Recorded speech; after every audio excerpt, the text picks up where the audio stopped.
Sanda. Welcome back to the podcast. Hello, Tyler Hickson. Welcome to my gym, but thank you for coming. I appreciate you guys being here today. Charleston, South Carolina, and it's been a blast.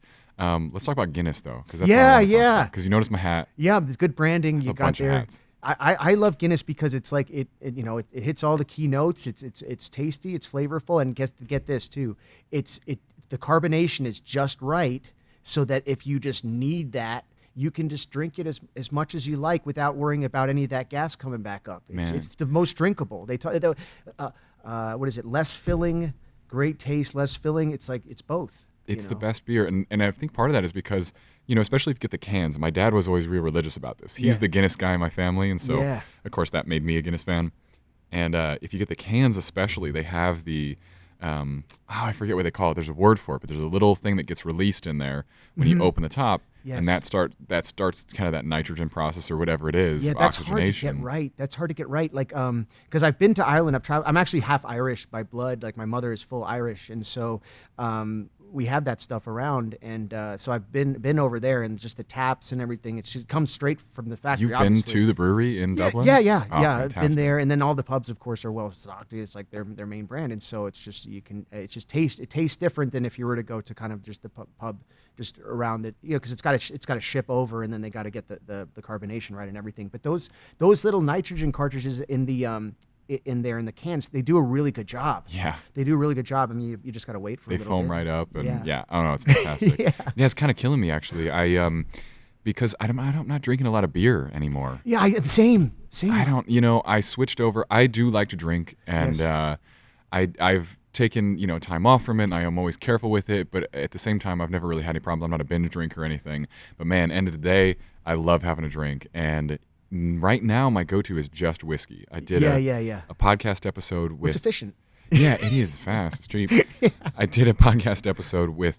Actually, he turned out to be my cousin in Indiana, Ty the bourbon guy, and he told me all about bourbon. We did a bourbon tasting, and so now I can't stop myself from buying bourbon, and that's my go-to. Yeah.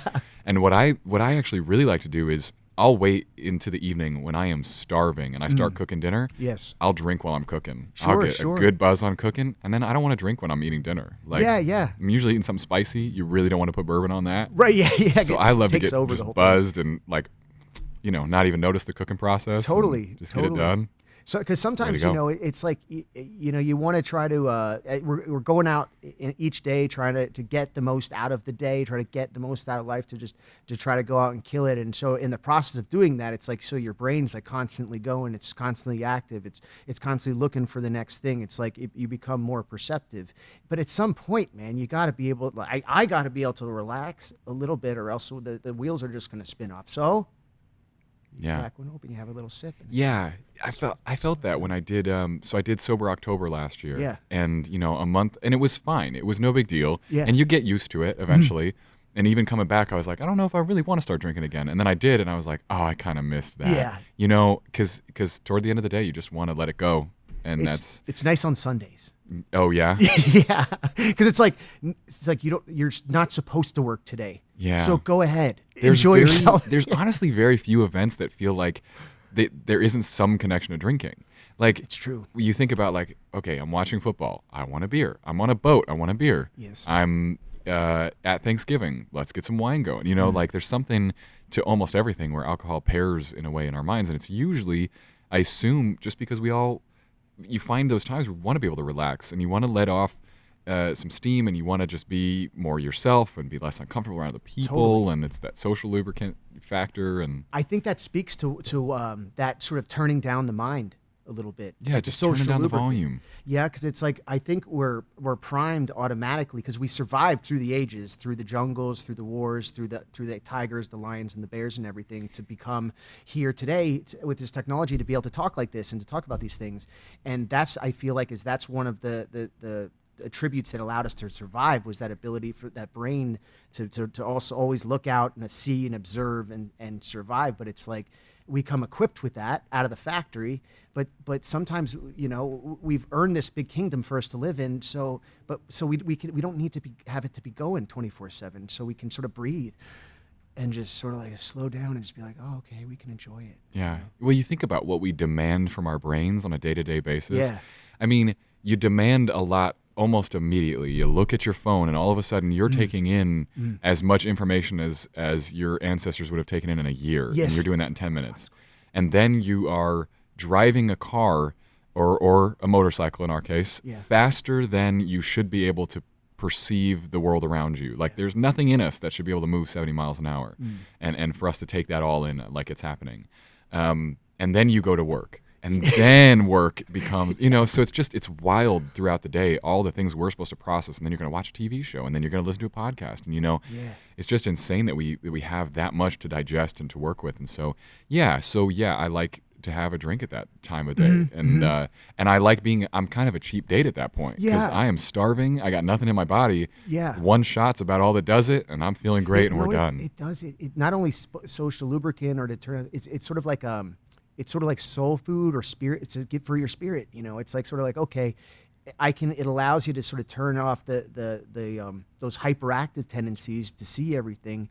And so that you can relax and sort of like appreciate things, like we got Thanksgiving coming up. I can appreciate not only the drink in your hand, but the people around you that you're sharing it with, or the time that you're sharing with. And so that allows us to connect to like the spiritual connection with like other people and things. And you can just absorb that too. Well, I would have thought that, in history, fermented things and alcohol in particular would be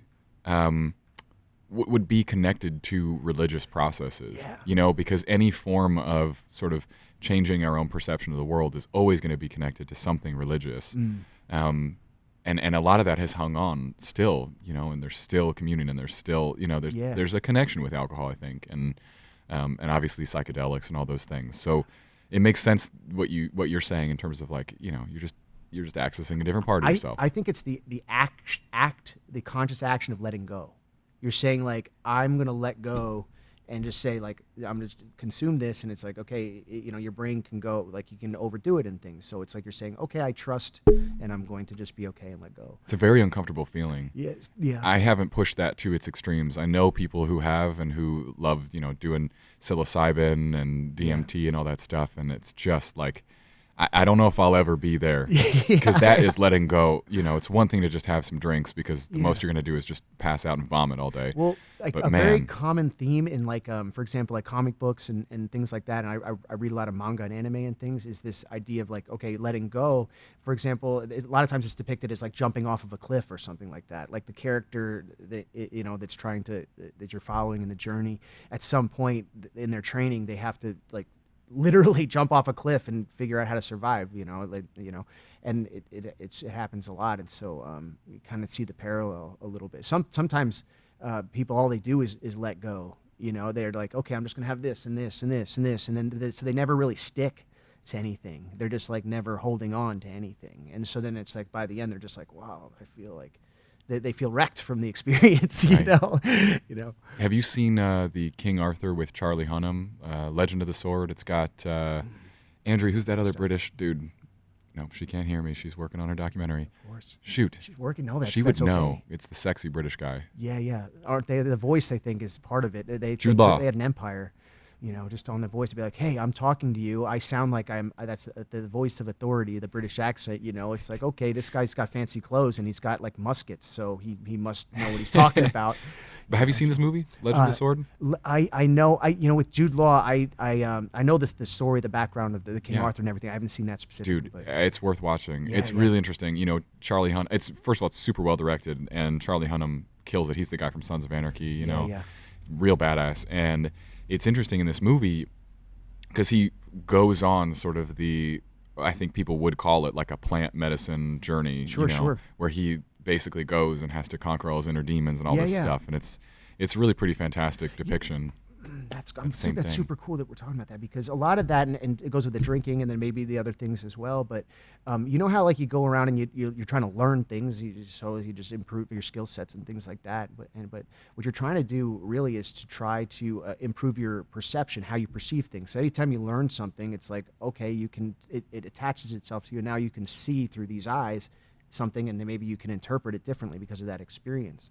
And so really the power of us to be able to like going back to what we were talking about before about surviving through the jungles and things, it's really about our ability to perceive and then we can shape our own reality, you know, and observe, and then take conscious action that would benefit us the best. Yeah. And so to come back around to the point with these things is that, so you take these things, you ingest them, and then with the idea and the thought and the intention to see differently, and then suddenly it's a training experience, not a recreational experience, but it's a recreational experience. If you enjoy training, it's recreational, but it's allowing you to just see differently. And so now if you take that in as sort of an education, it's sort of like now you can come back to you know, sobriety, and then you use whatever you've learned.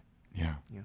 But it's I think it's different levels for everybody too, Mm-hmm. and Of course. and I think different. I've always had this theory that different drugs work for different people. Like some people respond really well to alcohol, for instance, Sure. and I respond in a certain way. And then I've got friends who don't, and they don't like the effect that it has on them. And but it is tricky at the same time, because you wonder, like, are there reasons? We talked about this a lot last time, actually. Are there reasons why you don't like certain things? And is that actually pushing on some weakness within yourself that you should try to overcome? And it's always very confusing to me. I even think sobriety in general is a confusing concept, because it's like, well, have you beaten that demon then? You know, it's complicated. Yeah, and it's sort of like, too, it's like you're labeling something as sobriety, and it's like, well, what does that mean exactly? It's like, well, the assumption is that you're just able to operate without being under the influence of, let's say, just chemicals, you know, let's call it. But actually, like, from day to day, we are actually influenced by everything that we perceive. So, you know, if that's the case, then everything is sort of like an influencing kind of factor on what we learn and what we see and what we decide to do. So it's sort of like we're affected by just other people, our schedules, you know, our expectations and things. And so it's like, you know, these kinds of things too will have a great impact on what we decide. And so it's like, are we ever really free from any of those things? That's the question. So it's like, you know, are we ever really sober, or are we affected, for example, like the love of money? What does that effect does that have on you? So I didn't take any chemicals today, but I'm still overwhelmed with the feeling of I must have more money, which has like, but that's not necessarily me. I'm just painting an example, but these things can kind of take over our personalities or our minds or whatever else. And I mean, and simple things too, like sugar. You know, yes. Like a lot about sugar. How sober are you if you're like about sugar, you know, all day? Yeah, man. You know, it's a, you know, because we're producing the insulin all day, and then now it's how can we produce the hormones that make our muscles contract harder? Well, you don't get to have that until all the insulin gets cleared out. You know? It's but I also get freaked out. We already went way too deep on this. Sure. But let's keep rolling with it. But I get freaked out about perception in general because it is completely subjective. I'm the only one that experiences and sees what I see, and I could be making it all up. And I hate movies where you find out the main character has been sort of imagining everything going on around them. Kills me, because I don't know for sure. You know, it doesn't matter. You created that world. It's real to you. You live in it. You create everything around you. Like, the universe is mental, man. It's like because all we have are like the light that we see, and then these eyes that are just basically rods and cones that just take the light and they flip an image upside down, and then it goes to the brain and then produces everything. Anything that we see, it's all comes through these eyes or the nose, our senses, you know. And so that process is our imagination. We've constructed the whole thing, you know, in our heads. Right. And so, I wouldn't worry about that. There is, but you still want to believe there's some sort of objective, like, reality out there. Sure, and of course. Usually it's sort of democratic. Other people can kind of tell you. So if you're really missing something, you hope that other people tell you about it. But man, I hate movies where you've got like, or just shows or stuff where people are convinced that like they have a girlfriend that's not a real person at all, and it's just like some doll they carry around with them. There was and you're two movies I think that touch on that really well, and one of them was called Shutter Island with DiCaprio.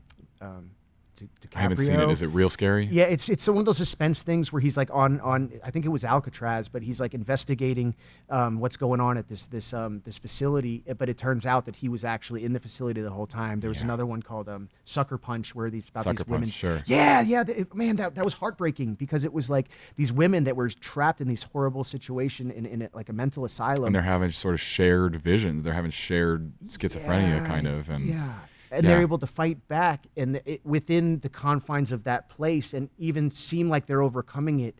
But then it turns out that they're locked in that place. And it's, but what I was getting at too with the imagination is like, well, to those women, they were actually doing that. They didn't know that they were in the asylum, you know? Yeah.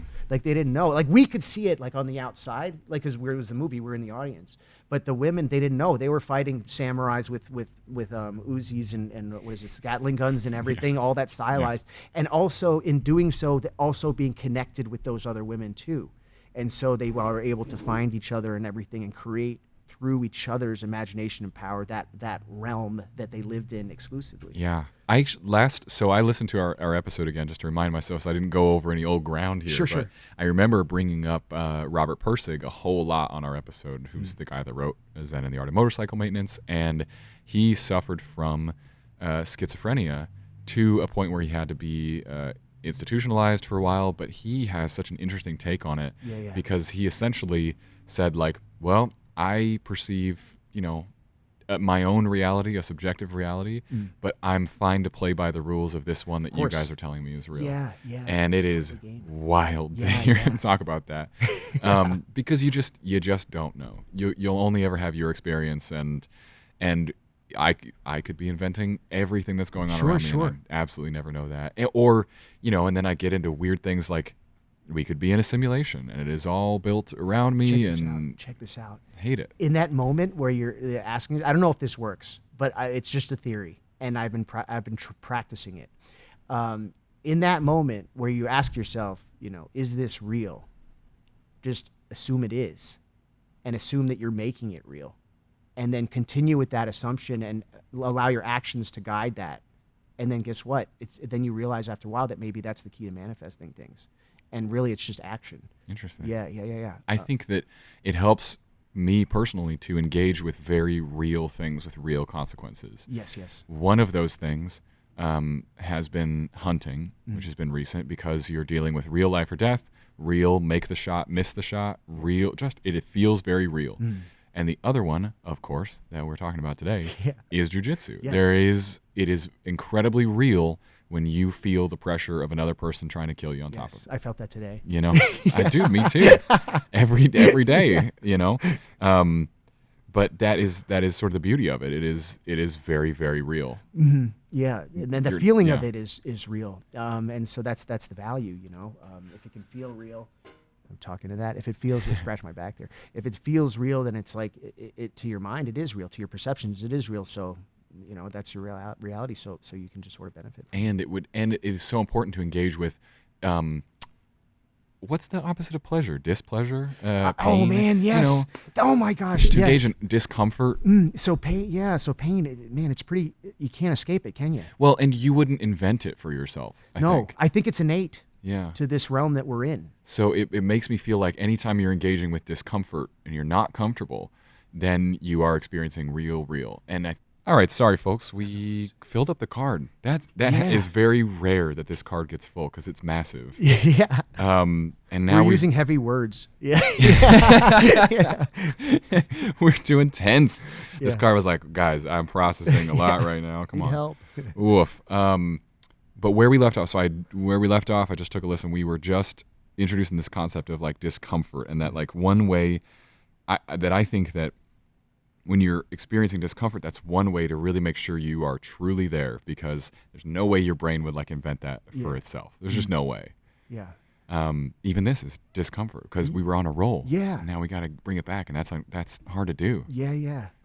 I'm glad you brought that up because it's very tied to obviously the purpose of jiu-jitsu training, this pain that we have. But it's like, well, first of all, why do we even have it? It's like, because I believe that the pain that we feel from this life on earth that we all experience, have the joy of experiencing, it's inherently painful. The lessons that we learn as children is painful. As the challenges that we have to overcome through life, it's painful. Even just waking up in the morning is painful. And I think that everybody feels this, and I think that the source of this comes from like maybe our human spark or our will, or some people describe it as will. Some people describe it as spark. Some people describe it as like that monkey twitch that keeps us constantly looking every direction to survive. It gives us some pain. But so regardless of where it's coming from, it's like one way that we can try to get through the life with the most enjoyment, and the most joy and the most love and things, is to try to come up with strategies to manage this pain. And there's two approaches that I've sort of like narrowed down, and the one which is common that everybody understands, which is like, oh, well, if I'm in pain, take something, eat something, consume something, experience something that will give you direct joy, to sort of so you can kind of separate yourself for a moment from that, and so that's the most common thing. Oh, you eat a giant pizza, oh, I feel happy, it's okay. But the thing about that is that there's reverb, man. It's like you take that and you eat that, it's just going to give you pain in the future. And then you have, everything else. And so, and I did this for a long time with, what do you call it again? Whiskey, but then it's like, okay, then it's like you start taking jiu-jitsu seriously and you start noticing, the pain, it's like you try to quell it, with these other things, or you can give it meaning. Okay. And so, there's God and these things, but let's say we don't want to go that far into it, but we want to give it meaning. What if the meaning is just to acquire more strength, just so that we can manage and feel the pain, experience the pain, dull the pain, so that we can sense it and not get overwhelmed by it, where it's like overriding our nerves and we just can't even operate well. It's just pain. I go back and forth on this, but I think looking to our own evolution is a really important step. Chris Ryan, who wrote the book Civilized to Death and Sex at Dawn, he's the guy that changed my mind into realizing that where we come from as hunter-gatherers was probably a pretty relaxed lifestyle. You weren't working a whole lot. You were pretty relaxed, and we have that built into us because the world was bountiful, and you didn't have to do a whole lot. But there were certain things that you did have to engage with. And I think that is where pain comes in now. And it's all the things we were talking about, where the day-to-day is so disconnected from what we're supposed to do, that it leaves us in a sense of chronic pain. But when you can engage with the work that is normal to us, for instance, wrestling, that's something that might be fairly normal to us, even just as practice. Gardening, hunting is one where we'd be familiar with. You wake up early and go out and sit and wait, and you're uncomfortable, but you gotta stay quiet. And berry picking would be another. I think there's building a fire and carrying wood and a lot of those things. So if we can mimic that, even though we can't, I can't live fully off grid and just like that's my life now, mimicking that in small ways, like using functional workouts with kettlebells and trying to get your body to a place where it's doing tasks that it's like, I'm supposed to do this. I'm supposed to lift up these logs and carry them 100 feet over that way, I love that idea. I love that idea because it just sort of puts us in our natural habitat. Exactly. And so that we can just breathe easier. Yeah, we're zoo animals in the wrong cage now. Yeah. We should be in the correct cage with the right handlers being like, this is natural to you. This is your climate. This is, and we're all just trying to make it work and pretend it's okay. That gets into sort of the function of the Western society matrix that we've built. It's sort of like it gives us a lot of pain, but it also gives us pleasures beyond our wildest imaginations that didn't exist in that other and safety, and it allows us to ascend as a collective mankind. It's sort of like, okay, there's all of us trying to get to the moon, so boom, we got to the moon. Whereas if we were just picking berries, it's like you can just look up at it and wonder, and so that pain, it's a byproduct of that system, but the system allows us to reach higher and higher to where we can go into the stars and be like kind of closer to God in that way. We're getting closer and achieving powers that they used to write about in the legends, in the old Greek legends and all the Norse legends. Well, it's inevitable, right? It's like it's inevitable that as soon as you can understand concepts. I read a really interesting philosophy book that took me through the idea of moving from plant to animal to human, and the difference would be in humans that we can understand concepts. We're conceptual. You can tell me something philosophical, I can understand that, and I can apply it to different things I've seen, and we can talk rhetorically. That would be a differentiator. that doesn't exist for other animals. As soon as we can think in concepts, we are inevitably going to try to continue our own evolution consciously instead of unconsciously, which is how nature works. So instead, we are going to be building the next evolution, which, as far as I understand it, is going to be AI. It will be. I thought you were talking. It sounded like you were describing Jiu Jitsu for a second, but but the AI too. It's the the way things that what would you call it? Correspondence. The correspondence between the Jiu Jitsu and, for example, maybe the process of developing AI. But AI. Jiu Jitsu is everything. Yeah, right. Yeah, it's just so natural. The balance of forces. The black and the white, the yin and yang. But that AI stuff, man, that stuff, that's I feel that's very scary to me. Have you read Homo Deus? Yes. Yeah. I started to, Sapiens was first. I actually started reading Homo Deus, and then I went back to Sapiens. Right, which is good because I think, he's moving in that order. Yeah. That influenced me a lot.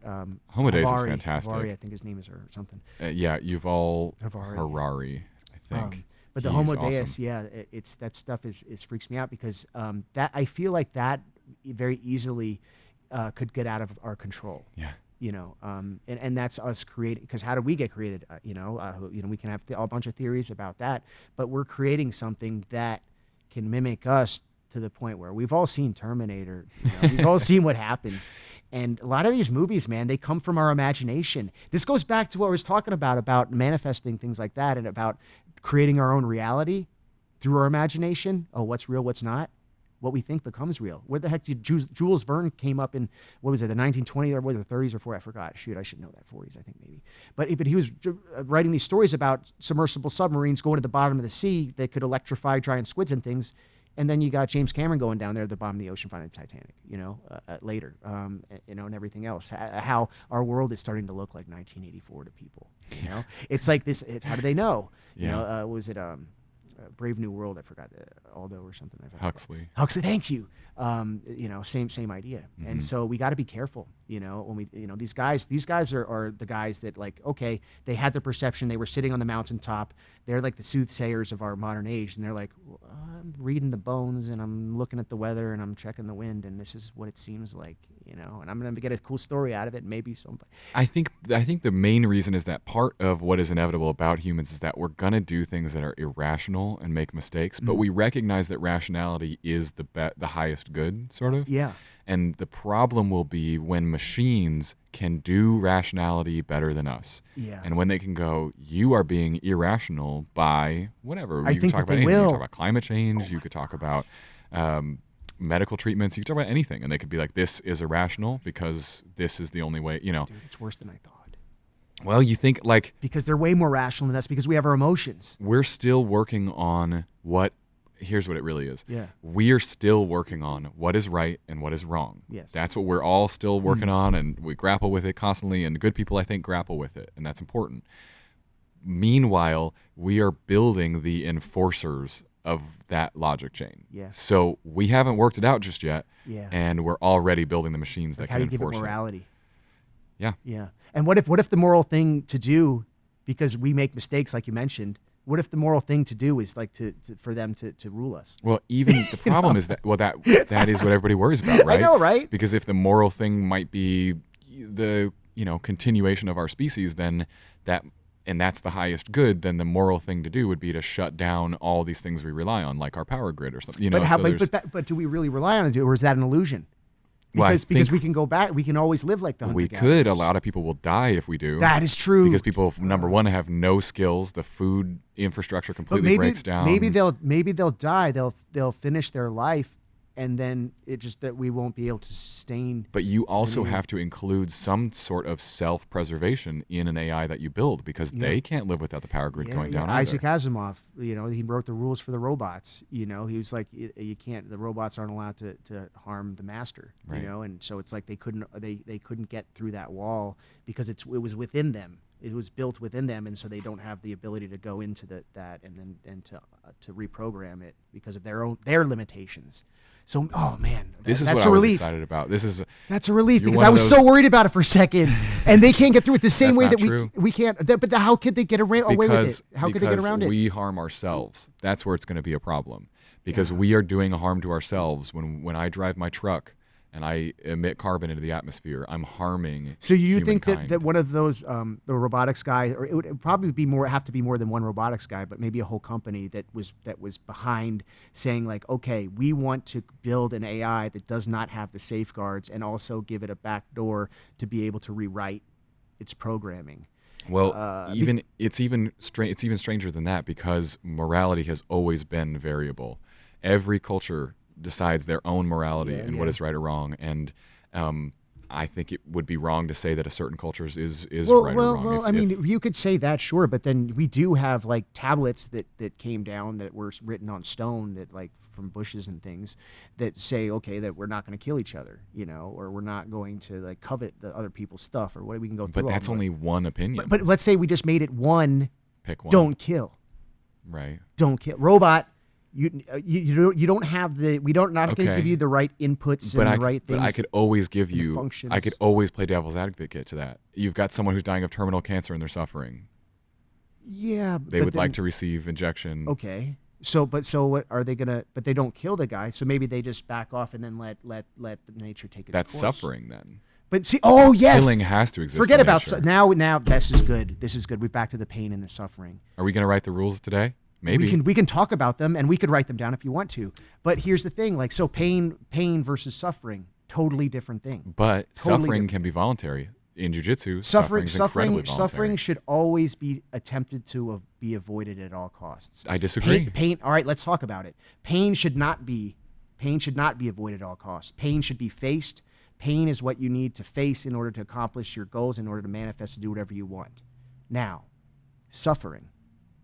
That's a choice. You gotta tell me how it's different. I'm going to tell you right now. Suffering is a choice, and it has to do with the purpose of the pain. If you have pain, we have it. It's a sensation that we have. Now, is it suffering? Maybe. But if that pain has the purpose, if I know that, oh, okay, I'm hurting, my legs freaking hurt from training, but am I suffering? Absolutely not. Because I know that right now, all of that pain is just my muscles that got overstretched, a little bit torn. I go home and drink water. I go home and go to sleep. I eat good food. I'm going to wake up freaking stronger. That's all of a sudden that pain is joyful, man. It's not suffering at all. Right, but then what you might ignore is some amazing things that have come from suffering. Because humans overcome, well, I'd say that someone who goes and gets their legs blown off in Iraq, but then turns into one of the most amazing motivational speakers of all time, that was real suffering. Yes. Because of course it's a process. You're talking about the process. Do you think that you can just wake up and decide that pain is not suffering? No. I think that's the main problem, is that an AI would decide something that none of us will ever know. You can never make the calculation for what is going to happen in someone's life. Because the AI, like, you'd have to account for the process of the AI, like understanding the difference between pain and suffering. I have real examples of this. But we could go back to that guy who got his legs blown off too, because in order to become that guy, he had to do exactly what I'm talking about and transform that. Because I'm talking about changing the frequency of a feeling, which is the pain, and tweaking the frequency and shaping it with conscious thought to transform that pain into something purposeful. So that guy he obviously was overwhelmed with pain, immeasurable pain that I will never understand completely because I didn't feel it. But we can watch what he did and we can see what he did, and I could ask him how he feels after he's done it. And I could ask him, man, so that pain that you went through, nobody's going to deny that. But can you look back and say that pain is truly suffering because you had to go through that in order to become this awesome person, and to have the capabilities to be able to shift and say, oh, this hurts, but I'm okay because it's for a purpose. It's for a greater purpose. I think that I can't weigh in on that because because my life has been phenomenal and I haven't suffered. You know what I mean? I've experienced pain, but I've never experienced deep trauma, deep suffering. And I think that if you asked some people who became better from suffering, would you do it again? They would say, yeah. Yeah. But I think that other people would say, nah, I wish that I had been able to just stay normal, just have a normal life, not have had suffering to overcome. Yeah, of course. And so that's where it gets dangerous is if because everybody's on their own. Everybody's their own. We talk about this in Jiu Jitsu a lot. And this is, as an instructor, it has to be always present in our mind. And that is that everybody is on their own path.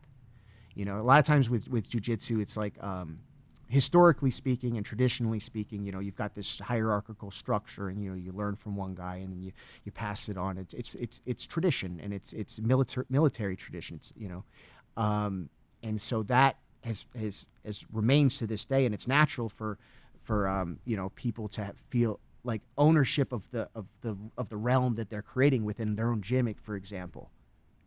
But what we also always have to remember is that everybody's all on their same path. And everybody is taking in information in a different way, because it's being shaped and processed by our brain, by the experiences and the lessons that we've learned up to that point in our life. And so you have to allow that to take its natural course, because if you don't, then you attach yourself to it. You're setting yourself for unnecessary suffering or unnecessary pain. So that's a good point. And so, we all are going to find our own way through, Yeah. but at the end of the day, we're all going to be dead at the end. So it's like, Yeah. And I just think we would have to be omnipotent to say whether suffering is ever unnecessary or necessary, Yeah. And I think a lot about, the idea of divergent sort of like parallel universes, the idea that small things can be changed and everything is different because of that. Especially being out hunting for the last 3 weeks, there were a number of times where, just the smallest thing could have been different. And I think there was a lot about it because I shot a buck, beautiful. We believe it was a good shot, but he took off miles away. We looked for 2 days. We never found him. Yeah. Really sad experience. But in that moment of me taking that shot with my bow, we're talking about a fucking fraction of a second, a fraction of a millimeter, up, down, left, right, anything. And if any of those things had changed, it would have been a completely different outcome. Sure. And that could have changed my life. Yeah. I wish I had been able to get that deer.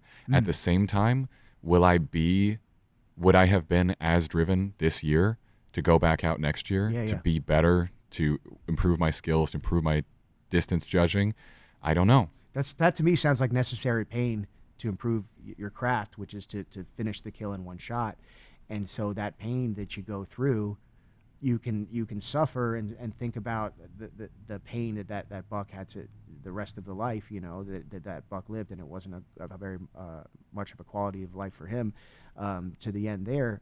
So that can hopefully apply itself, let's call it, to your focus for that next shot. Yeah, that's the only way I can give anything back to that buck that I made suffer unnecessarily. Yeah, Yeah. And I man, can change me. that's a question too, like that I need to think about more, and I don't fully understand. It's I believe that animals and things like that, they're all life just the same as us, just as respectful of life as us. That when you look at it like a dog or a cat or something else, that their eyes that are looking back at you, that's life, and that they have feelings and everything else. So in that way, their life is to be respected, in the same way as a human's. And it's the hunter's conundrum, which is that as much as I can love animals and respect animals and love being around them, I also need to eat them to survive. Of course, yeah. But then that's sort of the even though that I believe that, I also believe that there is everybody sort of has their role to play.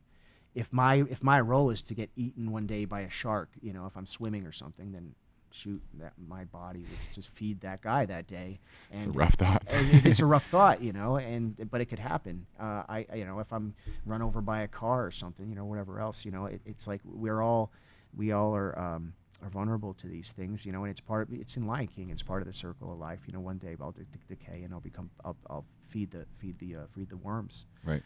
So that buck, and these are things that, because at the end of the day, we're not gods and we're not omnipotent. We're just humans. We're just animals there like everything else. But we're building things that are scary, godlike. Godlike. Exactly. Yeah, and we barely perceive. I mean, we're not close to omnipotence, man. Yeah, not even. We have anything worked out. We're just trying stuff out. Yeah. Yeah, we're just trying stuff out. Yeah. All right. Well, take me back to Holy City. Let's talk at least a little about your gym today. Okay. It's been good, man. So I got back in touch with you to do the podcast, and I was like, let's do a little promo video. My company, Marketing T, we are working on getting a little more into the martial arts industry because I've had a great year training. And man, you've improved so much since last time. I didn't know anything last time. Yeah, I know. Yeah, we were basic of the basics. Yeah. And for me, I love doing, I love the idea that I can also work in the industry of anything I love, whether that's going to be martial arts or hunting or health or anything. It just makes me so happy to think I could contribute my skills to that place. Hell yeah. So we did a little promo video here, and man, you had some good turnout. It was a good class last night and good open mat today. I got some rolls in even, so I didn't have to totally sideline myself. But what's been going on with the gym like this year? Yeah. It's been, everything changed after last year and things picking back up, I'm hoping. Yeah, like I spent, we want to be focused on try to put out the message that we're here, So I've been just constantly, on the social media, just letting people know that, hey, we got a cool place, we got cool mats for you to come train on, with the focus always being on our brand, which is Charleston. It's Holy City. Even the logo's got pictures of the city. Yeah, tell me more about that. I heard you telling some guy about that. Yeah, man, this idea. So originally, when we first started opening up this gym, like the main objective that I wanted to try to hit was to try to battle like a problem. Like, I think that whenever you try to create something, I think it should be trying to address a problem. And so the first incarnation of the gym was to try to destroy this attrition that you hear about in Jiu Jitsu, where people come in, they try it out, they realize that it's very hard, and then they just don't train. And it's like, I think people would, back when I was coming up, they were talking about like only 10%, I don't know where they got that number, of people that try it, could stay. But so the idea was that when people come in, that the person that gets the most attention at the gym is the person who's just starting out, because that person needs the most help, and they also, they're the ones that we're trying to keep. The other guys, they already love it. They already know they love it, and they're off and running in their own direction, trying to build their own game, so they understand how the Legos work. So that carried us for a long time. And then when we changed the branding and everything, it was not to just change it arbitrarily, but to try to solve another problem, which is, and it's not necessarily a problem, but it's a different spin. And it's speaking about sort of that militaristic tradition that would have come originally from Japan, because this stuff was basically the training for the special forces for the military, entities of that age, so that they could, kill each other and conquer each other's fiefs and things, So it had very real world applications, but which don't quite apply today. But some of those intense feelings of ownership and things of the students and things remain. So what I'm trying to do here with the Holy City is to try to expand outside of that small structure, which might be just one gym or something, or one name or something, and say, hey, no, we're attaching it to an entire place and saying this entire place is for you to come, and anybody in the city should feel welcome because they are Charlestonians and they live here, and this is your brand of jiu-jitsu. This is the brand of jiu-jitsu where you can come in. We're going to teach you as well as we can with everything that we know, with the hope that you'll stay because we have a team, but with the expectation that you could go anywhere, that the paths will always diverge like a tree growing up, branches going in a different direction. One branch is like, what are you doing going over there, man? It's like, I'm just trying to reach the sun. I'm just reaching out in this direction. Why you got to be so stressed about it? That kind of thing. That is a really nice way to put that. Thank you, man. It's a kind way to put it too, because I think it gets a little more competitive than that. Of course it is, because people want to win. Are you Gracie? Are you GB? Are you 10th Planet? Are you, it's segmented. It should be third planet, because we're all Earthlings, Earth. I don't know, man. I have met some, aliens doing this sport, dude. I don't know if they're from Earth, bro.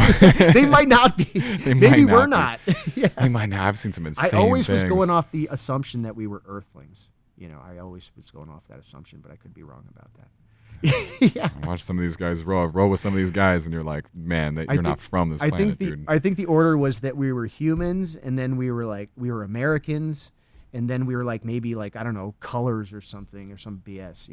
It's like that with the belts too. It's like all the different colors, but they do hold certain respect. But the amount of focus that people will they'll make the entire journey about changing color, and it's right. like, what do you think you are? You're like some kind of chameleon or something? Yeah. Or you just want to change your color? What is it, like an outfit? Like you want to wear a purple outfit? Okay, let's. I do admit I kind of dig that about the 10th Planet system, that they don't bother. Yeah. It does. I mean, they do the belts, but you're never wearing them. Everybody's just in a rash guard. Yeah. It doesn't matter what color it is. Sometimes they have colors on them, but more often than not, you're like, I don't know who this guy is and what his experience is. And that makes it more interesting, because you're not, usually when I'm rolling with someone and I know their belt level, I already know if I'm going to win or lose. And I think that changes how I play. And I can play more when I don't know. Yeah. That's actually a good point that you bring up, which is just, it speaks of the power of that belt, of the image. And we're talking about what's real and what's not real and what's imaginary, because there's a famous saying, and I don't know who said it or whatever, some old samurai guy was probably translated, but as soon as you touch the person, as soon as you touch their gi, you know their energy, you know what they can do. It's like if you grab their gi and they're like, feel very strong, it's like, okay, that's what they're giving me. If they feel very relaxed, okay, is it that they're not doing anything, or is it that there's some intent to this setup or something? And you can start to begin to sense that the more you train. And so, all belts aside, then you should begin to sort of sense these things, that they're grappling prowess simply from that first grip. I think that's an important feeling too, Yeah, and totally. it's not that you're right. As soon as I get involved in something with someone, I go, oh, I know what you are. Yeah. I know you're a purple belt. I know what this feels like. But to that thing about the belt, that thing where you're saying like you already know that they're going to beat you, that in itself is a potential bug in the system, or a what do you call it, a wrinkle, because it's like you should be able to be free to practice your best game against everybody with the expectation that you could win. Yeah. Or else, it's more like suffering Yeah. than just pain, than just regular run-of-the-mill pain. You're like, I am going to get grinded up by this, but then eventually you'll start to improve, and then maybe you create the small victories. You don't win the war, but you win the battles, and maybe the battle is simply defending a grip so that you can back out and stand back up. And then does that person really have any power over you? No. As long as they're not touching you, they don't have no power over you whatsoever, unless you believe in this invisible force, energy that comes from our imagination, because the belt says that they're going to beat you. Yeah. It doesn't exist. There's a big, I love this concept. I've said this on the podcast before, so forgive me, listeners, but Jocko Willink says a lot of very smart things about jiu-jitsu, and one of the things he said is, if we are squaring off for a fight, my best defense weapon is my legs, because I'm just going to run away. And I feel like so many guys, even in the martial arts, even in one of the most ego-crushing things, still have the ego of wanting to prove themselves in a street fight, which is one of the dumbest things you can do. Tim Larkin, this fantastic author, came on my podcast, wrote a book called When Violence is the Answer, and he is the biggest ego crush of all time. He really talks this through, and like, you need to stop worrying about proving yourself. That's what, and to me, that's what the gym is for. Prove yourself in here all you want. Sure. But out there, that's dumb. Yeah, you're talking about self-defense versus sport versus art. Exactly. So what's your breakdown like in your I'm Charleston brand of Holy City? Yeah. I spoke to a great gym owner who told me that people sign up for jiu-jitsu, number 1, for self-defense, number 2, for community. They just want something to do. Okay. And then number 3, for a sport, if they really want to be a competitor. I think that the community should not be the objective. I think the community should be the outcome from people sticking to the idea that the training is love, that they love the training. Community shouldn't be the objective, because then all of a sudden you're under the influence of all these different things that say, well, I'm the community. Well, what's the purest thing here? It's the jiu-jitsu. So it should be about the jiu-jitsu first. And so for me, what it is the hierarchy is, well, let's go back and talk about what Jocko was saying about the turning around and running away. Mm-hmm. Well, for one thing, self-defense, I wouldn't turn and run. I would back up and run with my hands up, because you don't know what that guy could do after, once you turn. Maybe he's faster than you, and maybe he hits you in the back of the head with a brick. I'm not very fast. My legs are really sore. I'm training all the time. I'm not going to get away from that guy probably. So before even that, I would use my voice. I wouldn't use my legs. I would use my eyes, and I would use my voice. If I was using my eyes and the guy wanted to kill me, I would maybe look down but keep my hands up. Maybe I would look at his shoulders and his posture and his hands, but I wouldn't look at his eyes because it's threatening. It's like, let's go, man. They'll feel that because it's a tense situation. But if I'm looking at his hands and I have my hands up and I'm backing away, maybe and okay, check this out. Maybe I'm looking at his hands and I have my hands up and I'm backing away, and I tell him a joke. Maybe I say, hey, I love your hat, man. I think Guinness is a great brand. You want me to buy you a beer? So I'm using my mind. And I'm using my senses to defend myself, and that's the we could talk about that. And to finish that quote, to be fair to Jocko, of course. The next thing he says is, I can run away until you grab me, and once you grab me, that's where jiu-jitsu becomes valuable. Sure. But you can also create our reality and manifest a situation that doesn't require you to be physical at all. 100%. And in order to have the sense and the calmness and the wherewithal and the presence to be able to do that, where both people come out unscathed, you have to have jiu-jitsu. Well, if the best tool of self-defense is truly avoidance, then skills come in after that. The most important thing to do is to get rid of whatever that thing is that's in all of us, and I think it's really present in men, that feels the need to prove ourselves in some sort of fight. Yeah. Some evolutionary push to want to fight, because we never do that. We don't have anything like that. And so to be able to engage with that here, and every time I do jiu-jitsu, I am calmer afterward. I go into the world, and anybody else's macho bullshit, shoulder check me somewhere in a store because I'm walking the road, fuck it, I don't care. It won't bother me because I already did it. And the people are walking around so wound up because they don't have a place like this to do it. Yeah, they don't know. It comes from not knowing, from just the unknown of it, and that if they were to engage in it and they didn't know what was going on, which they don't, it could end them. They could become nothing. And so the fear comes from being, I think, therefore I am. I'm around, to being nothing. And I think that's where a lot of the struggle comes from on the mat, where it's like, oh, okay, I'm just getting crushed over and over and over again. I'm not able to impose my will on anything. I'm just getting my ass kicked. Oh, am I nothing? Maybe you come in and you're a champion in whatever realm you come from, but in this place, you're very valuable. And we make sure that people, so they can get through that hard part of where they're made to feel like they're nothing because they can't fight. Yeah.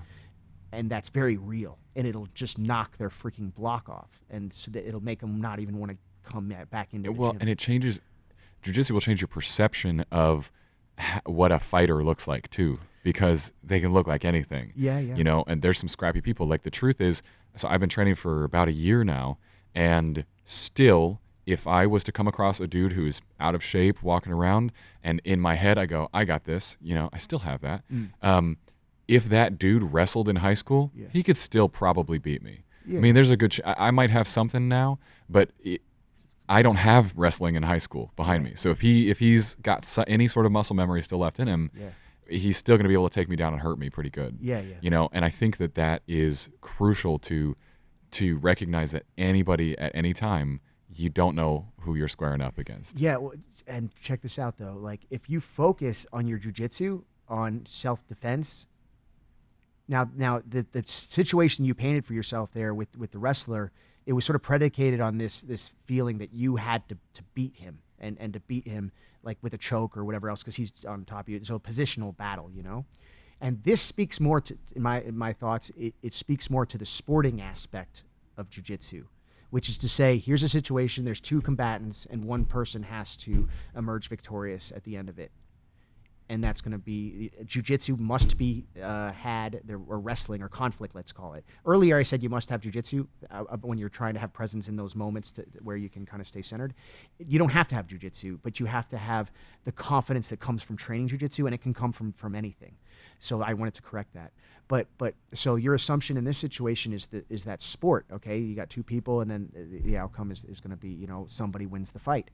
But if you make the conditions of winning different, which would be changing it from sport into self-defense, the conditions of winning is that both people, not you, there's no killing of the other person involved. You could say, oh, self-defense, I'm going to stab the guy in the neck. Self-defense, you defend yourself, great. Or some guy just shot a bunch of kids the other day where he had a gun, he was defending himself. The ruling said, okay, it was ruled as self-defense. Rittenhouse, yes. Now, in that same situation, could he have escaped that situation without killing those guys with the gun? Absolutely, yeah, if he had a little sense, if he had self-defense training. He could have gotten, that should be the goal. That should be the goal. You know, because if you can have the wherewithal and the sense and the presence to escape that situation with neither people getting hurt, then that's ideal. You know, and actually this goal is easier to accomplish than choking somebody or jumping on top of them, beating them up. It's easier. It requires no sweat, maybe one trickle of sweat, you know, and it requires, again, just keeping the hands up, talking to the guy, talking him down, bringing the sense, making the reality of the situation blue, calm, not red. Whether the fight's going to happen, the energy, it's all red. Yeah. Can I change it into blue? Then maybe I could save everybody. You know, it's only someone who has fought who knows that at all costs, don't fight. Yes. Don't fight. Yeah. Because do whatever you can. You could become nothing. Yeah. You could be nothing. It could become the end. Yeah. And now, of course, this, when I'm speaking about this too, you know, there's situations where that does not apply. Of course, there's situations where the person's like attacking you, you know, with the gun in your face. I would still talk them down. I would still try to talk them down because it's like to pull the trigger. There's an invisible barrier protecting you when that gun that people don't talk about, but there's an invisible force. You know, there's a couple of them. When that guy is holding a gun at you, there's the desire. Is his intent to kill real? Maybe he has the gun, but that doesn't necessarily mean the intent to kill is real. So this feeling of that he will kill you, it seems very real, but you could be dead. And if I got shot, then it's like, okay, cool, like, you know, okay, then I don't have any more pain at least. But you know, you can try to use that person's difficulty with killing somebody, which is immense. Or maybe they're thoughtless. Maybe they're jackals and it's easy to kill somebody. But I'm under the assumption that just through our culture, and you know, we have higher ideals and morals and things that permeate into our culture and get part of our brain as a result, that will make it difficult to kill somebody. It's not that difficult to say that. I mean, I agree with you like 9 times out of 10, and then you've got the one who either has lost their soul. It doesn't matter anymore. Of course, yeah. Or you've got the one who's on the right drugs. And if you're conscious, at that moment, you should be able to tell who that person is. I think so too. You know, and then if that's the case, then you have to meet that person. It's like we're talking about when you grab the guy and you feel their energy. If the energy is murder, then you have to either get GTFO or kill the guy first. You know, if that intent is there. And how do we do this? Like, for example, like if I really like this idea of this invisible energy, like maybe it's the psychic intent or the psychic energy of their intent to kill you, and you need to be able to sense that to guide your next movement. But let's say, for example, like in dealing with other weapons, for example, you have these invisible barriers, like, for example, the law or justification. You know, let's say if you're walking around with like with the good intent to defend yourself at all times, you know, and so you walk around with a gun or a knife to feel safer, you know, but are you really safer from it? Now, this is the question. The advocates will always say, well, I have a gun. Of course I'm safer. If somebody tries to shoot me, I'm just going to shoot them first. It's obvious. But here's the thing. If your intent is just to stay safe, and now you're in a situation where you could get killed. Now, if you pull that gun out, you've completely erased this invisible force that protects you, which is not only their intent to kill you, you've given them justification to kill you. So you've taken that person that maybe wouldn't have killed you. Maybe you could have talked to them and or showed them that you don't have any hands. Maybe you made them feel safe enough that they could approach you, and then you take the gun away from them. You know. But see what you're saying. As soon as you take the gun out, then they're gonna be like, oh shit, I'm gonna die. Boom, boom, boom, boom, boom, boom, boom, boom, and they just your whole chest is full of lead. I see exactly what you're saying, yes. And at the same time, anyone in that situation would rather have the gun than not have anything. I would not, and this really? Is real. This is real because if I have a gun, I would rather not have the gun. If the guy had a gun. But you're dealing with someone who has already dropped a lot of the social rules that we have because they're already pointing a fucking gun at you. But see, now if I kill them now, what am I now? I'm that person. You're protected. Well, I suppose you got kids. Suppose man. there's things that are more important than my life. You know. See, that's where I'm gonna that's where I don't see it the same way. But we can get into that kind of discussion. But let's keep it with the practical. And the practical is that if the person pulls out the gun, and you still have options, you still have jiu-jitsu, you still have everything that we were talking about to try to survive. You still have your situation. voice, yeah. You still have your voice, all these things. But if you pull out the gun, all of a sudden it's sort of like the race has started, and the guy already had the gun out, and the guy feels justified now to shoot you because he sees a gun. You've escalated it.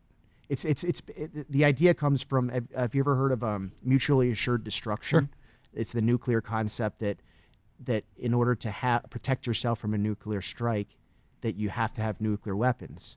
But then by showing your nuclear weapons, what do? You give the other side justifications to blow the shit out of you.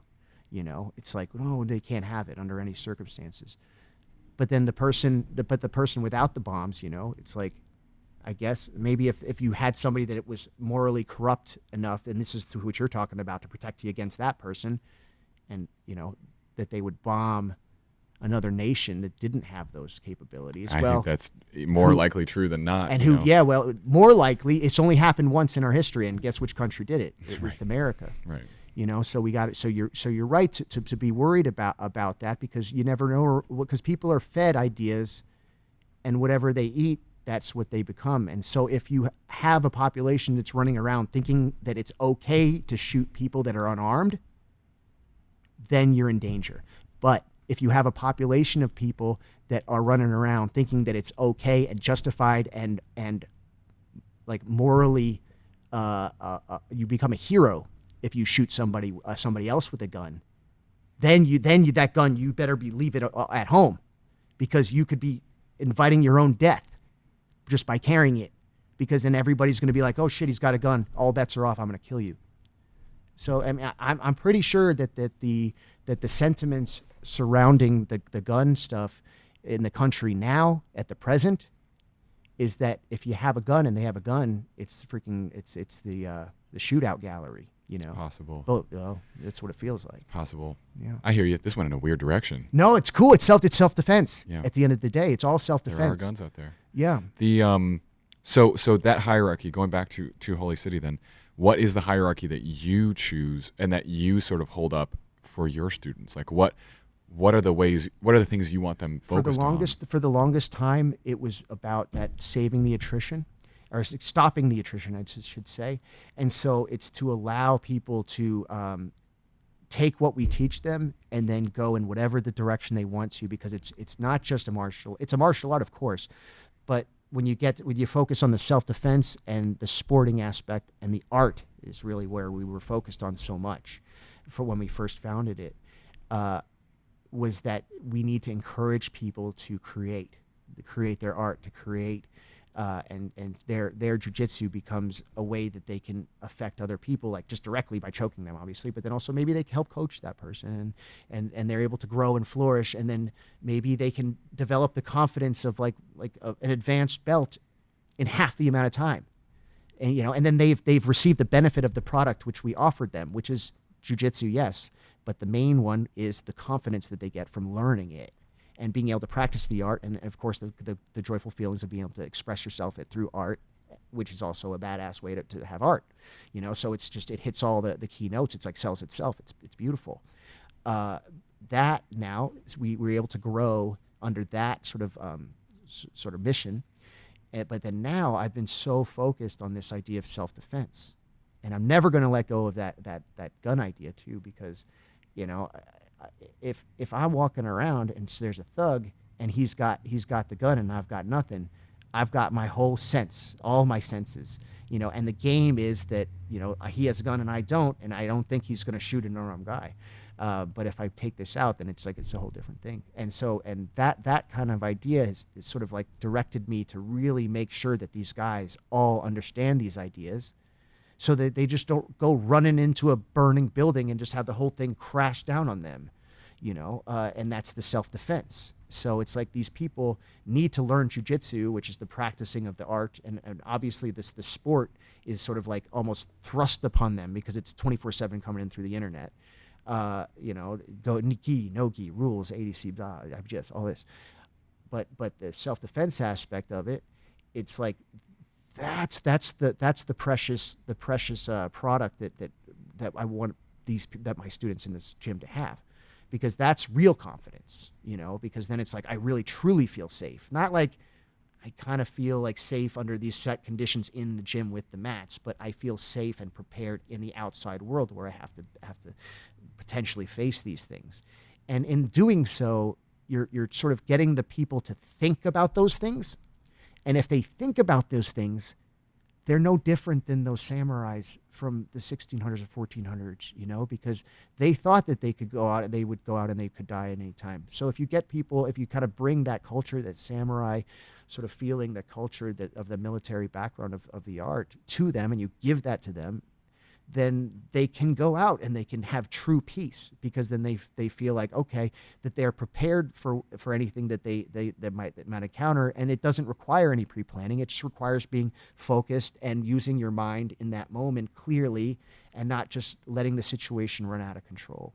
And at the end of the day, it's all grips and control, and it's what we're practicing, and the correspondence is real because it's energy and it exists. Yeah. You've also got a lot of the gyms I go to, complete sausage fest. You actually had women in your classes. Of course, fantastic. Those are the best students, because it's like, at the end of the day, like, people measure their skill in jiu-jitsu with whether or not they can achieve the position or the submission they get. But the beauty of this stuff is that it's the movement and the mechanics and the dexterity and being out of the way of a dangerous attack, whether it's a gun or a grabbing fist. And so if you can show a woman that who's not going to be able to utilize that strength of a man, then you've really got something, and you can't deny it anymore. And obviously that, it's so true that, I wouldn't have believed it if I hadn't seen it over and over and felt it myself. Like, oh, there's some big fellow that's trying to beat me up, or I can get out from around him, and this lady can do the same thing. So it's just a reality that I didn't expect, coming up with like Bruce Lee and everything, and Van Damme and all those guys, but that I believe now. So it's almost like the martial arts is like getting even stronger, even though we're going forward in time and not backward. Yeah. It's the exact definition of size doesn't matter, and I've been ragdolled by people half my weight. I think it matters. I think strength and size absolutely matter, because this stuff is sort of it's leverage.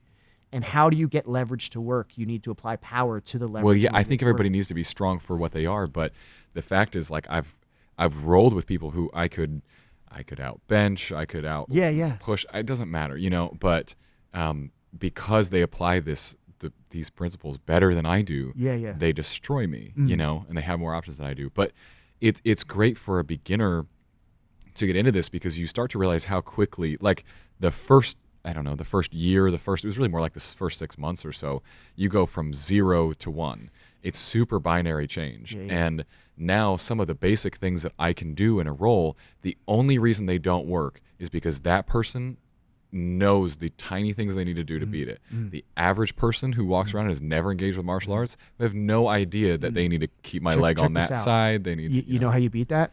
So if they know what you're going to do, that's fine. Of course they would know, because they can feel it through the connection, through the grips. So they feel what you're trying to do. But the way you make it work is you have to you have to disguise it. So you have to pick your timing. So like a punch, it's obvious and it's more obvious in boxing, and it gets lost in jiu-jitsu a little bit. But anybody can throw a punch, and if you practice it, you can throw a punch with more force. But you still have to be able to work the timing and interpret the other person's movement so that you can strike them. If you just start throwing punches, they're gonna counter you and then knock you out. Right. But if you for example, I was talking to some students earlier today, and I was trying to explain to them that it is a much easier task to defend yourself than to execute a successful attack. And so let's say it's all about focus. Like you just want to stay focused, and maybe the jiu-jitsu is just simply a meditation so that it forces you to focus on one thing the entire time when our monkey brains are trying to just go in every different direction 24/7 as a natural phenomenon.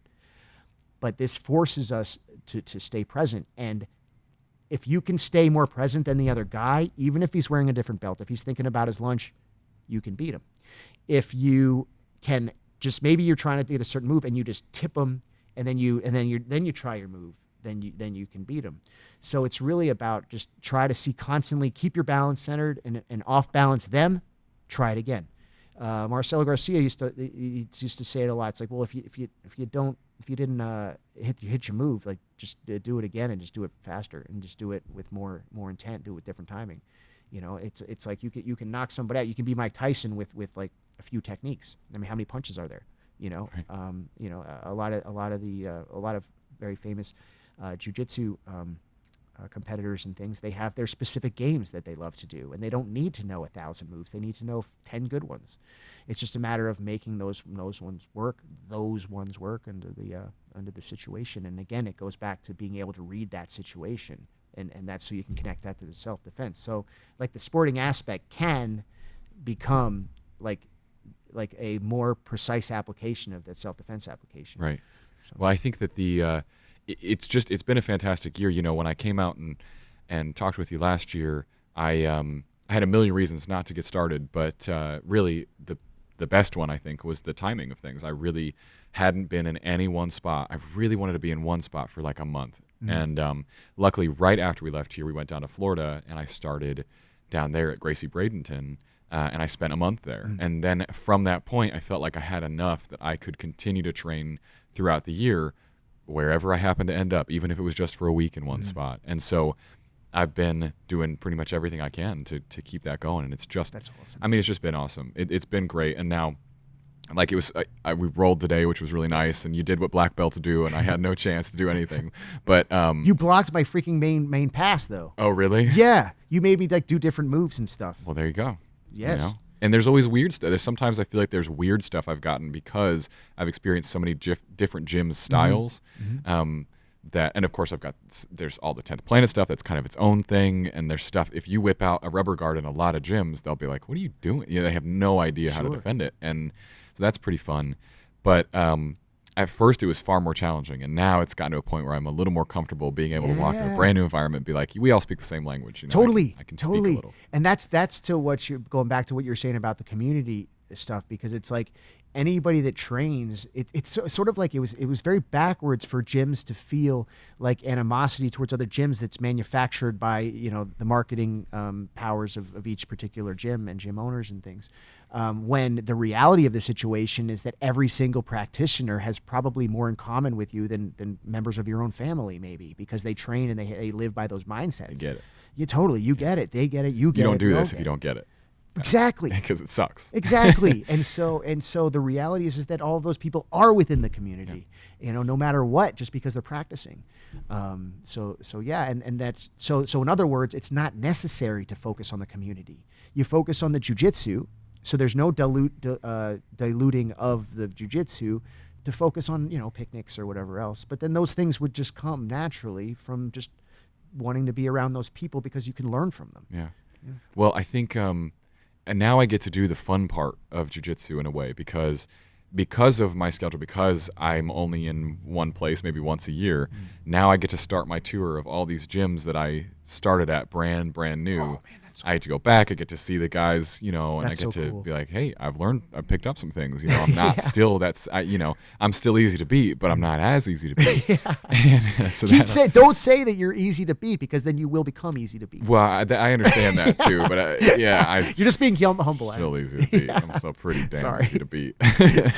But it's just like a different. I don't know. I'm speaking a few words of this language now. Yes. And before I didn't even know what the letters were. And so it's been really phenomenal, like just to go through that process. Yes, It's fun to come back here and Heck yeah. Last year I didn't roll with anybody, and this year I'm like, cool, I'll jump in. I know what an open mat is. I know what we're doing here, and it's a great experience to be able to do that. Anywhere. Yeah, and maybe you could talk about this too. Like that stress. It sounds to me like, just from your words, that like that stress of going in, or that fear of going in, having no knowledge at all, is gone. Yeah, I mean, and I used to tell Andrea, like, the first day at a new gym sucks. My first day when I go in, because I don't know anybody, and I'm probably just getting my ass handed to me. It's probably been a minute since we drove and everything.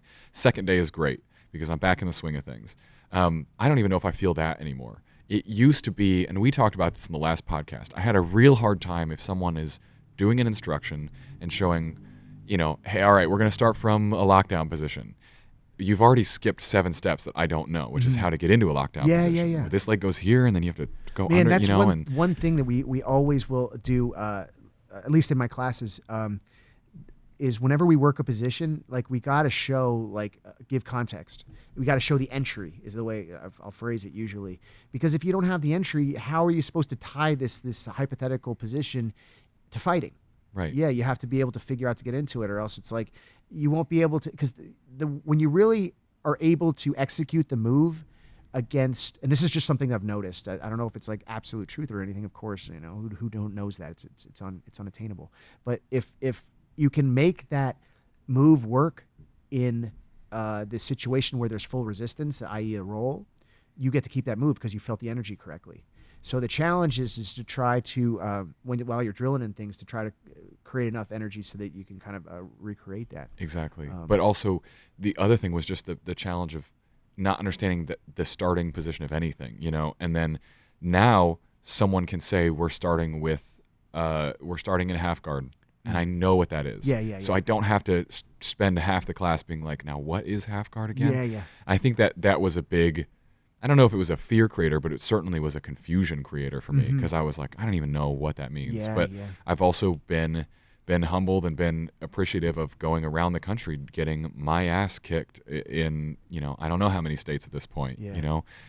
There's nothing quite like being able to travel and do jiu-jitsu. Yeah. And it is a common language, and I do make great friendships in all these places I go, because I already am a part of the tribe in a way. When I walk in the door, they're like, this guy gets it, Yeah. And that gets better, I think, too, as you get a little better. Yeah. So that, at the very, very beginning, you are the new white belt, and people are kind of over that, except for the older white belts who are like someone to beat finally. Yeah.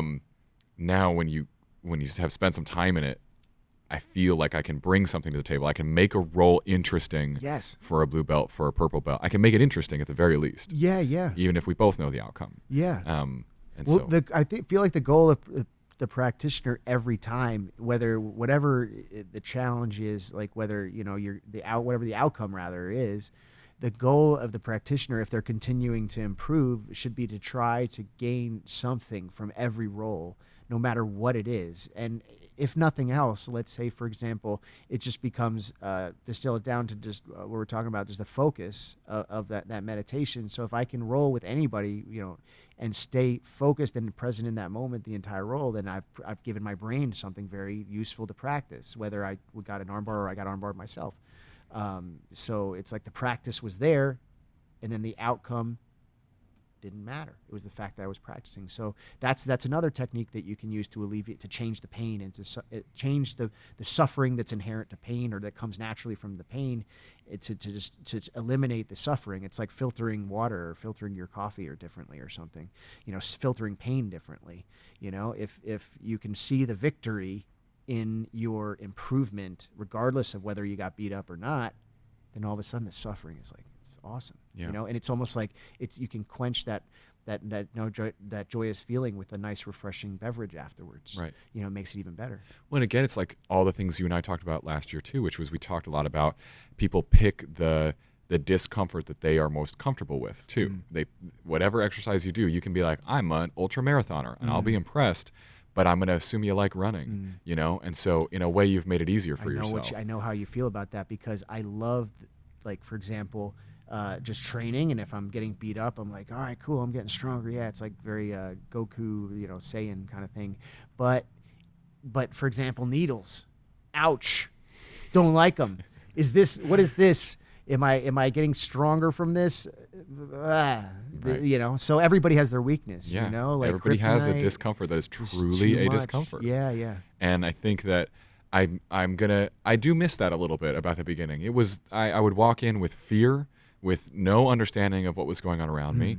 I don't have that anymore. And so in a way I'm just more comfortable, and this became less hard. Yeah. The nice thing is, because I like doing lots of crazy things, I've got the next thing that is uncomfortable and fearful and hard to do. Well, I think it's been hunting mostly. Oh yeah, the hunting, yeah. Archery and hunting and archery. I heard archery. This is the second or third time I've heard archery in the past 2 days, and I love the action of that. That's what we did. We went out bow hunting, and it's tough. But you guys have an amazing. You should get into it, because you have an amazing archery range here. It's Holy cow, Mullet Hall Park, which I think is on St. John's. Oh my gosh! And it is they've got a normal kind of target range.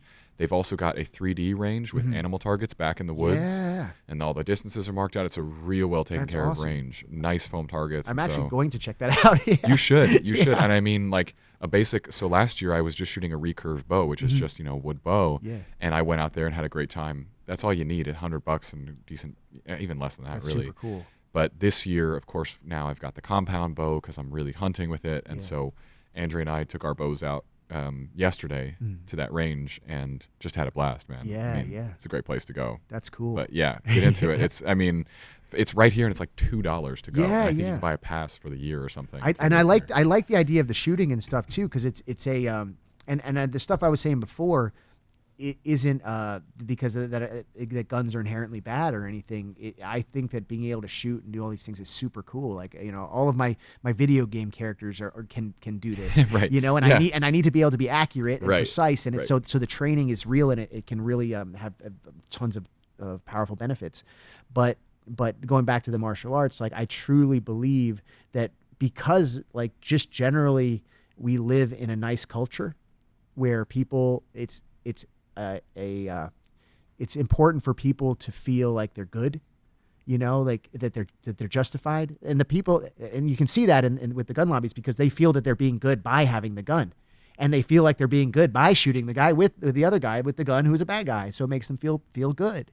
So if you can use that, what we've noticed about our culture and about the place that we're in, this feeling of wanting to be good, because regardless of whether we used nuclear weapons in another country, Americans feel like that they're good people, and they are, of course, because I believe that people are inherently good because of just the way our culture is and things. Well, I think but I also think, just to clarify that thought, like, I don't think you're responsible for anybody else's actions.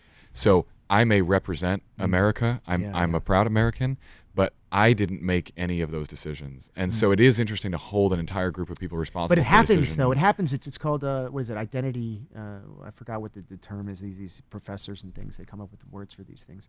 But, you inherit, for example, I'm Japanese.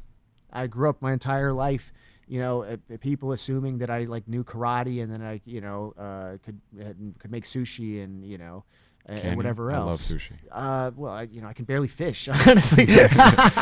but so it happens, if you're a black guy, if you're a white guy, if you're a purple guy, if you're American, if you're Chinese, whatever else, those exist. People will. I know, and that's my thought, though, is that they exist, but I think that's the laziest, worst form of us, is to ever ascribe anyone else's actions to any, like, you are an individual and you're only responsible for things you have done. And I think it's possible to tacitly agree to things. I think it's possible to say, I agree with this because I didn't say that I didn't agree. You know what I mean when I say that? But in general, I think that a big problem is the idea that people say, because you are of pick a group, you are responsible for this action. And I'm not. I think,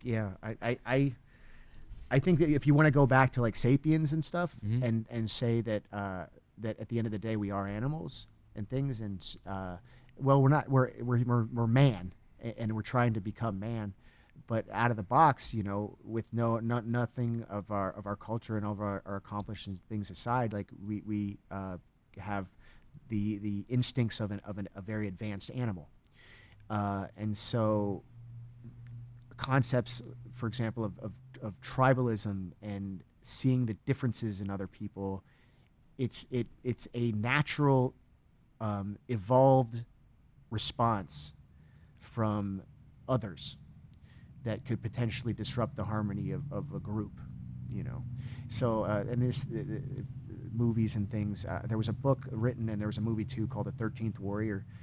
It was a Michael Crichton book. I think it was called Eaters of the Dead. But the remake of the movie was called The 13th Warrior, and it was about a Viking clan that had to fight some others that wound up being some prehistoric, Neanderthal descendants or something like this. It was a story, a fictional story. But one of the main themes of this book was a Muslim explorer coming from, I don't know where, but he was Muslim, and he was up there in that region kind of just doing diplomatic things or exploring or whatever else. He was the scout, but it was his assimilation into that culture, that was the main drive of the story for the most of the book. And it's sort of like they saw him as a completely different thing, and just for the color of his skin, and this is of course like in a lot of the movies and things that we, Dances with Wolves, all these other things, but so I think that's natural for people to say, and when they come up, when nations and nations are built, and they build up like patriotic feelings for a nation, I believe that they are very, in terms of the actions that they take in doing that, I believe that they're very specific actions with full knowledge of the nature of humans, of their nature of human behavior, which is to be very tribal and very close-knit. Like even talking about having a tight circle of friends that you can really trust. That I think that hits all the keynotes of what we are as humans, So yeah, and so I think it's mostly just that people are blind in their loyalties. So pick your loyalties based on good reason and things that you agree with and find to be moral. And the problem is picking a loyalty because it's easy, because it's an easy loyalty to have. I think it's better to, I think in the same way that we shouldn't ascribe an individual's actions to, or a group's actions to an individual. Yeah, no, we shouldn't do that, but we do it. Right, and we definitely do. In that same way, an individual should never ascribe their blind loyalty to a group without considering why. So like even when I say things like, I am a proud American, I know precisely the things that I am proud of about being American, and most of them are in what I think was truly political scientists who created a democracy that has lasted somewhat in some form to this point. And so I know why I'm willing to say that, and I know that there are things I am not proud of about that. But then it all comes down to colloquial things, how I'm speaking. I mean, I think the Constitution is a freaking genius. Like, it's beautiful. Like, people don't talk about that enough. They should, because it's like a document that helped to sort of like lock in the feeling of the founders of this country, like in this document that they hold, that we have, and that we can always go back to and be like, well, they had that mindset when they first created it, and it can protect us today. And it's precious. Like, it's They were they were very, very smart men who had experienced a lot of types of governance. Yeah, and said, thought about it. Yeah, really thought it was from reason. It was not hard charging, fast thinking. It was like, this is how you build. Now that's the ideal, freedom. But we know that the reality and it's is true.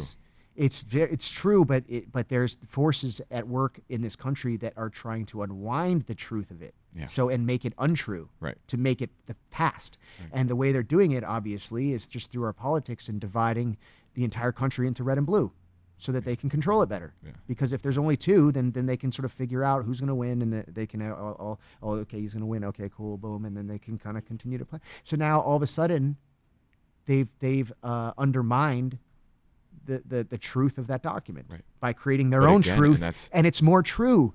It's more true than the Constitution because they're running around making mandates and things that it's unconstitutional because the process is that it goes through the House of Representatives, goes to the Congress, it goes to the House of Representatives, it goes to the Senate, and then it gets approved by the president. President can't just say this is what it is. It's against the due process that was created by our founders. Well, and I think that's I mean, it speaks to the same point we're making, which is that the blind loyalty to a party, instead of being willing to say, I support this, and I support this, and I support this, is interesting. I think, man, it's interesting and it's purposeful. They're doing it on purpose for power, right? Because they don't have power under the Constitution. They've got power under the people red have and the blue. power under the Constitution, right? That's But the whole people idea. don't. They don't. They can vote red or blue, and it doesn't affect the outcome of the election because it's because of gerrymandering and everything else. So, it's like it's an illusion. Right. We're talking about reality.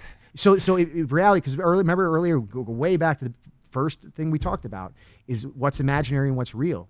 So the motivation and the drive behind the media is to make these things real for people so that they can feel like their vote counts. So that everything stays together, but that we're learning over time because now we've got all these other ways to acquire information now because of our technology. It's like these guys. It's like, oh man, our system worked for X number of years, but now people are like starting to figure it out and they're seeing our bullshit. And then they're like, a lot of them are just like don't care because like they can eat pizza every day, and a lot of them are like, okay, they're trying to do something about it, right. and it's just causing all this kind of disruption. And amongst all this, and I think to circle to a really positive note, I still feel incredibly grateful for the freedom that I do have. Of course, especially when I hear stories from like the refugee from North Korea who told her story. Yeah. And you realize like we're living a dream. I got nothing to complain about. Yeah, man, we're living a dream. Yeah. It is a dream. And so then you have to ask yourself the question, well, the founding fathers, it's like, and they whatever they did to have that for the people, it cost them a lot of lives. It was a lot of blood. And we were talking about, the self-defense, like, or life, the individual, having the importance, and then it's like we just want to avoid death. And so, but maybe that's our prison, this fear of dying. But the unfortunate truth is to keep that old system of government, and I want to say old because I feel that they've already run away with it. People have to die.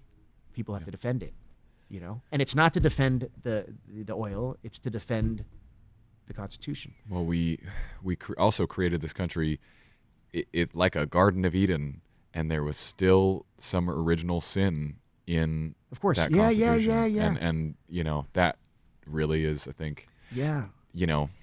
That. Well, because that's where our it's. I feel like people want more. They want to. It's like even though the way I'm describing it, it's like okay, well, the masters, whoever created the political lobbies and the structure of our politics today, the way they are in reality today, it's very easy to paint them as like, oh, well, they're villains. They're trying to like unwind the Constitution, but we also have to say, well, just the order that it was able to provide, it creates a stable life for a lot of people. They're suffering. Well, let's say there's pain. There's a lot of pain. Whether or not people suffer is up to them. In China, guess what? It's a lot more. We're going to become probably, if we follow the direction of the way the politics are now, I think probably project it out. Just like those authors, we can project it out and say maybe in 100 years it'll be more like China, let's say. Okay, well, those people are still alive. They breathe. They still feel joy, but they have a lot less freedom than we have here. But again, they're able to withstand it because built into their culture are ways that they are able to transform pain or the feeling of being trapped, and they're able to separate the suffering from it.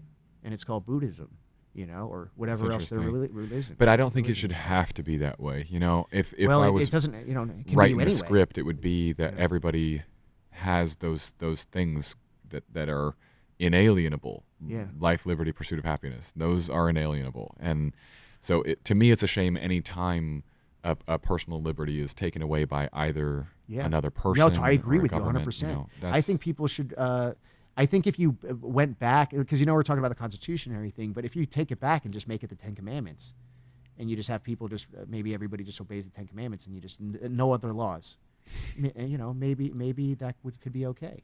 There'd be a lot more dog poop on the sidewalk. Does it cover everything? No, it doesn't cover the dog poop. I'll tell you that. But then, will people shoe somebody for that? Maybe. So we gotta be careful. Yeah. Yeah. We don't have to go too deep into the dog poop. Before we wrap it, hey Andrea, can you come grab some pictures while we're talking here for me? Like to get them live for real. Yeah. You're gonna come on screen. There you go. You don't want to be on the camera today? Thank you, Andrea. Andrea, our lovely producer who has made this all possible. Yes. Got one more thought for you that I Yes. wrote down in my little notebook here. Awesome. I read something fantastic the other day. It is from a Tim Ferriss book that I just started called Tools of the Titans. It's basically where he took all of his best interviews with all those most successful people and condensed it. Awesome. It's awesome. So far, it's been great. And he said a quote in there that I think was from Peter Thiel. And the quote was, think about anything that you had set yourself as a goal for 10 years from now, and then ask yourself, why can't I do that in the next 6 months? And that has been stuck in my head and in Andrea's head a whole lot. That's time travel. That's time manipulation right there. Right, because you and to an extent you recognize that time is time. I think jiu-jitsu is where I first thought of it because 10 years is a typical black belt journey for a lot of people. So if I think 10 years, but could I make it happen 6 months? Yes, and I of course. recognize that. Wow. Well, maybe not 6 months, but, Right. but you can make it happen in 3 years. You could you could do something weird there. Most people wouldn't even probably stand by it. But my point is, even if you couldn't do that, you can't literally get your black belt in 6 months. Why are you not acting like you are trying? Well, yeah. You see what I'm saying there? Yeah, totally. And I think that a lot about when we talk about hunting too. So in bow hunting, one of the biggest goals is to go elk hunting out west. It's an intense trip. You're backcountry camping. It's the whole thing. And I think, maybe we do that in 5 years. Yeah, yeah. But why am I not acting every day like I'm going in 6 months? You want some nitroglycerin power here? Yeah. You can take that idea, which thank you for that, because you're right. You can condense it if the focus is there, again, with the focus. But if you treat each day, then you wake up like it's your birth, like it's a rebirth. Like you slept, your cells got regenerated. You got, what was it, autophagy, recycling the cell shedding of the dead cells. You could wake up each day with a new life. And each time you go to sleep is the death of your old self.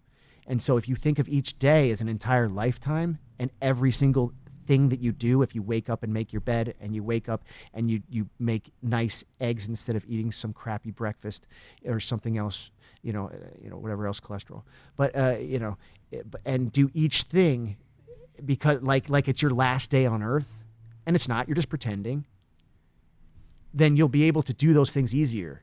And then all of a sudden the things that you were happening that you wanted to try to build or whatever else, they start happening faster, so yeah, it's just maybe that is what it's just a little hack. Maybe you get cloned while you sleep every night and a new version. Maybe you do. Maybe the new version still has to deal with the consequences of your old self. Maybe when people talk about the concept of immortality, they're talking just about that mindset. Maybe that's the beginning of that mindset, because it's sort of like, oh, okay, I die, I am born each day, and each day I die when I go to sleep, and it's like, oh shit, I'm alive again. And then you got all that energy, you wake up, and then you could just literally seize the day. It's like the correspondence with that too. Carpe diem. Yeah, that's right. I love it. Seize the day because it's your last day. Yeah. Yeah. All right, man. Andrew, do we get some nice photos? Do we look pretty? All right, perfect. Awesome. Thank you, everybody, for listening. Thanks to Mike for being back on the show. It's fun to see you again. Thank you. I hope I'll see you next time we pass through Charleston and we can make this a thing. Holy City Jiu-Jitsu, if you guys want to go see Marketing Tea, we are going to produce a nice little promo video and some cool stuff for these guys. So go check out both of those things for me. Again, it's the same concept for me. It's like, yeah, I'd love to do martial arts marketing one day. Okay, let's do it. I'm the biggest. Let's work together. Okay. Yeah, let's be on this in the same team. We'll talk about it off the air, maybe. Oh yes. But we know we're gonna make some cool stuff. So Yes, go check that out. Holy City Jiu-Jitsu. What's your handle again on Instagram? Classic Sanda. Classic.Sanda. Classic.Sanda. Go check them out. As always, we'll have the pictures up at T Hickson Life. We've got the YouTube channel. Wild Hicksons has a bunch of stuff coming out. Andrea's next episode or docu-series is coming. I'll probably promote that more as it gets closer and we know the drop date and everything. So keep an ear out. Thanks everybody for listening. As always, we will see you on the next episode.